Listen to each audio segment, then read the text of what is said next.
పాఠ్యాంశం రాసినటువంటి కవి మనకు శేషం లక్ష్మీనారాయణాచార్య. ఎవరు?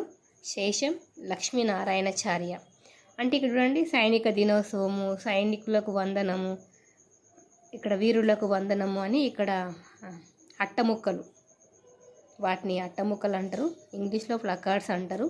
వాటిని పట్టుకొని పిల్లలందరూ ఊరేగింపు చేస్తూ ఉన్నారు. అంటే దేశం బాగోగులు కోరుతూ అందుకోసం నిరంతరం శ్రమించే కర్మవీరులు ఎంతమంది ఉన్నారు మనకు అంటే, అట్లాంటి వారిలో మనకు ముందుండేది ఎవరంటే రైతులు మరియు సైనికులు.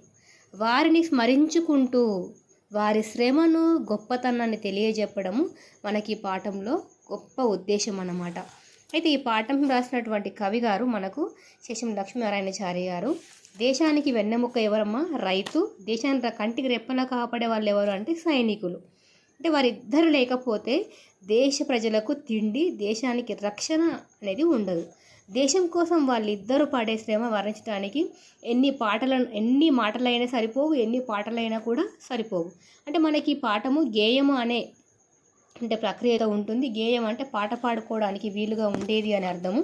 సో ఇక్కడ చూడండి, వందనాలు వందనాలు అభినందన చందనాలివే, మా అభినందన చందనాలివే, శ్రమదాచని హాలికులకు, తలవంచని సైనికులకు, భరతమాత పురోగతికి ప్రాతిపాదికలగు గనులకు వందనాలు వందనాలు అభినందన చందనాలివే, మా అభినందన చందనాలివే. పుడమి తల్లి పులకింపగ రుధిరము స్వేదము కాగా, పసిడిని పండించునట్టి ప్రగతి మార్గదర్శకులకు వందనాలు వందనాలు అభినందన చందనాలివే, మా అభినందన చందనాలివే. ఓకేనా? ఇక్కడ హాలికులు అంటే ఎవరు అంటే రైతులు, సైనికులు అంటే జవానులు, పురోగతి అంటే అభివృద్ధి.